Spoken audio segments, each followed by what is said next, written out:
발락이 자기 궁궐에 은과 금을 가득 채워 내게 준다 해도 나는 하나님의 명령을 어기고는 선하든 악하든 아무 일도 내 마음대로 할 수 없습니다. 새벽을 깨우는 거룩한 기도자 여러분, 주의 말씀의 분별력이 깊어지고 그 말씀 앞에 하나님의 살아계신 구원의 풍요와 그 든든함으로 여러분의 기도가 복되기를 바랍니다.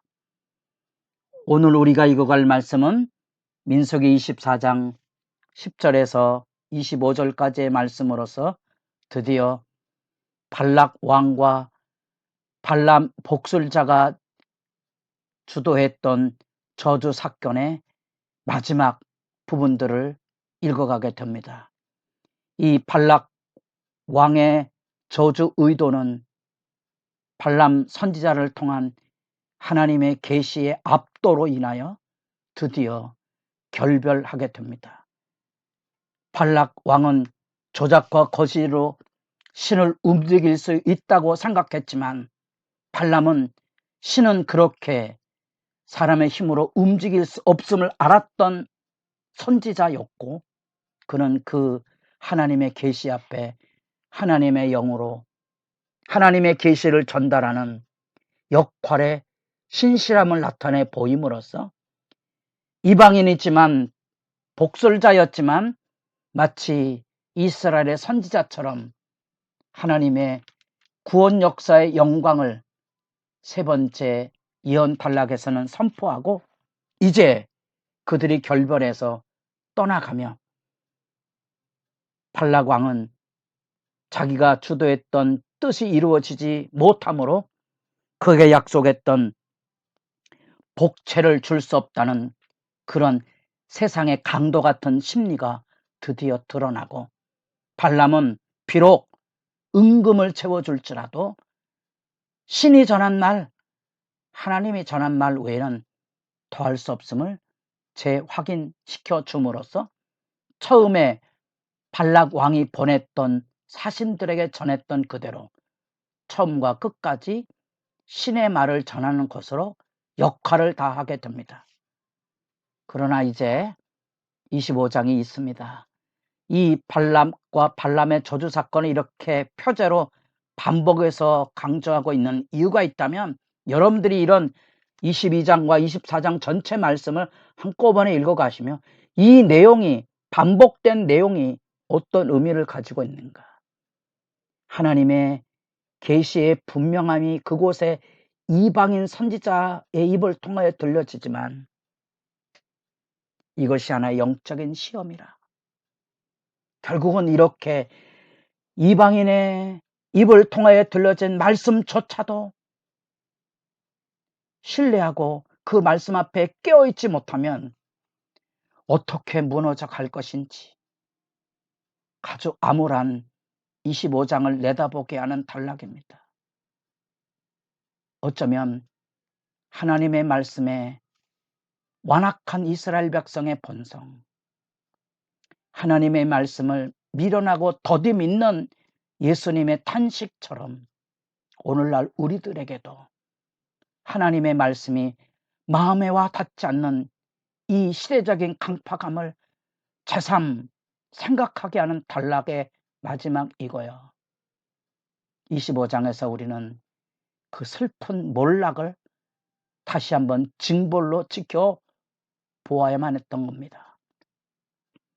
하나님의 말씀에 바로 서지 못하면 구원의 여정 가운데 겪어야 될 시험에 무너지는 슬픈 모습들을 우리가 생각해가며 이 아픈 역사의 장면 앞에 여러분들의 말씀의 기도가 늘 새롭기를 소망합니다.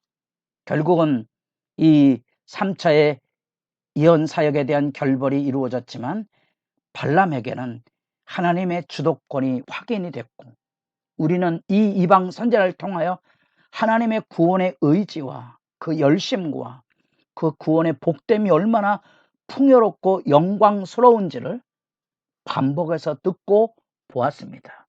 이제 떠나가며 발람은 놀랍게도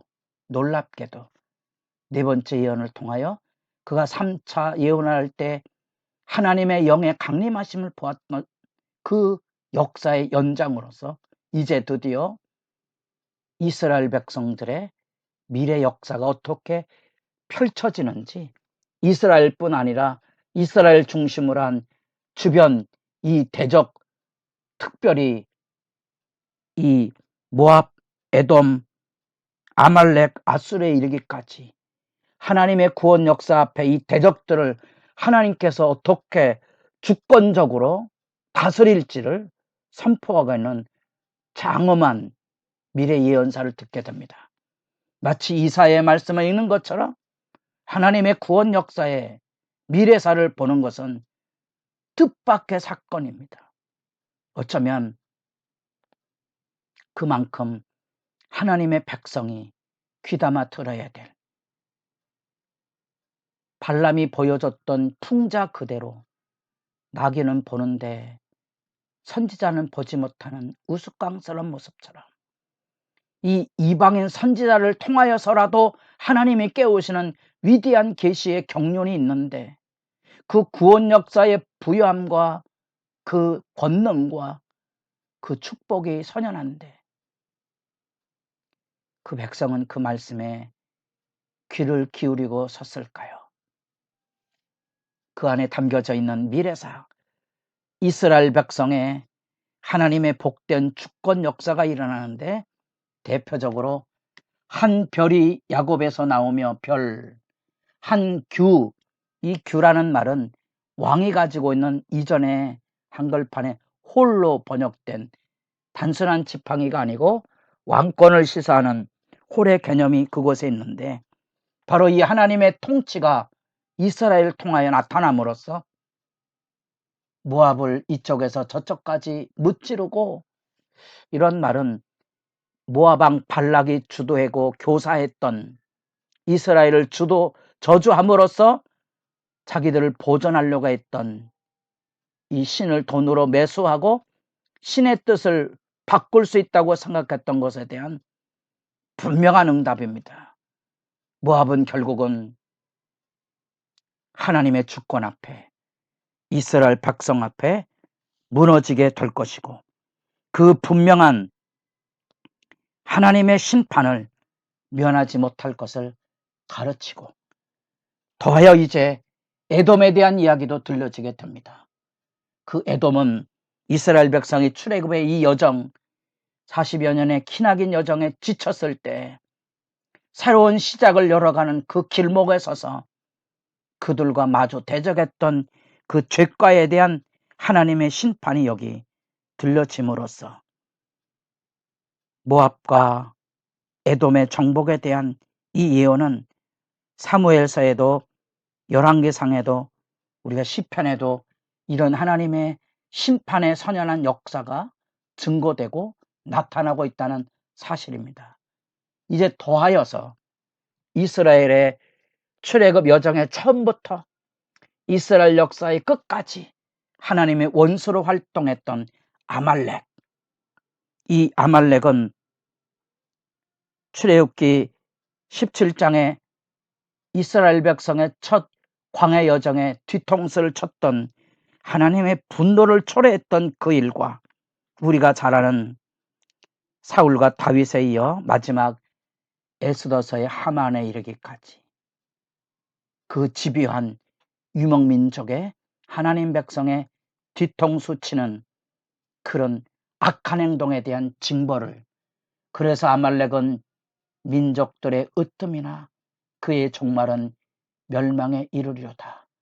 거기에 겐족속도 이어서 아수르도, 그 아수르도 또 기띔 해변의 해변 족속으로 인하여 그렇게 하나님의 주도적인 구원 역사 앞에 이스라엘 백성을 괴롭히는 대적들에 대한 하나님의 심판이 선포됨으로써 이 발락과 발람으로 이루어지는 그 혼란한 메시지 안에 영적인 경각심을 일깨워주면서 하나님 주도적인 구원 역사의 비전, 앞으로 어떻게 펼쳐져 갈는지, 놀랍지만 이방인 선지자를 통하여 하나님 구원 역사의 장대한 승리를 우리가 만끽하고 있는 겁니다.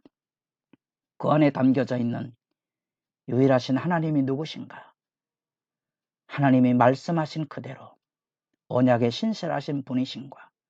그 하나님의 구원 역사는 그렇게 사람들이 조작이나 사람들의 재물로 인하여 뜻을 바꾸는 그런 개념이 아닌 오직 말씀을 선포하시고 그 말씀대로 이루어 가시는 하나님의 진실성이 반복해서 들려지고 뿐 아니라 하나님의 구원 역사를 회방하고 대적하고 그들을 침략하고 그들을 시험했던 주변 국가의 원수의 이 족속들을 하나님께서 하나하나 거명해 가시면서 하나님의 심판을 선포함으로써 하나님의 구원 역사에 장엄한 이스라엘 백성의 구원 계획이 여기 선포되고 있습니다. 이 위대한 하나님의 구원 역사의 압도감 여러분들이 가지고 있으면 이제 반복해서 예고했던 25장의 시딤의 바알부올 사건 앞에 아마 눈물이 쏟아질 수밖에 없는, 그리고 하나님의 백성이 가지고 있어야 될 정결함이 뭔지 민수기 19장의 광야 40년의 방황을 요약하며 나타난 결론, 하나님 앞에 정결함을 입어야 됩니다. 하나님 앞에 깨끗함을 입어야 됩니다. 그것은 오늘 우리들에게도 동일한 메시지입니다. 여러분의 기도가 깊어져 가기를 바랍니다.